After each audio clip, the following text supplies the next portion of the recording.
করেছে, তাদের বিরুদ্ধে যদি ভারত সরকার কোনো ব্যবস্থা গ্রহণ না করে, বাংলাদেশের সরকারকে বলবো ভারতের রাষ্ট্রদূতকে তলব করে তাদের বিরুদ্ধে প্রতিবাদ জ্ঞাপন করুন। ওরা আমার নবীকে গালাগালি করবে, আমার নবীকে কটূক্তি করবে, আর আপনারা ইলিশ রপ্তানি করবেন। এই খাতির আর এই প্রেম বাংলাদেশের মানুষ সহ্য করবে না।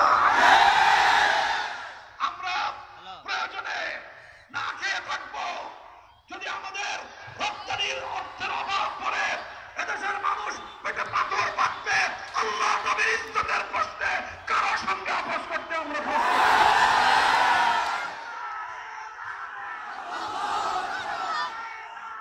ইনশাআল্লাহ এভাবেই আগামী দিনে আলেম সমাজের সাথে ইসলামী নেতৃত্বের পাশে আপনারা থাকবেন তো? বাংলাদেশকে একটি এই সমাজে ইনসাফপূর্ণ বৈষম্যহীন একটি সমাজ গড়তে চাই। আমরা একটি ইনসাফপূর্ণ সমাজ গড়তে চাই। আমরা একটি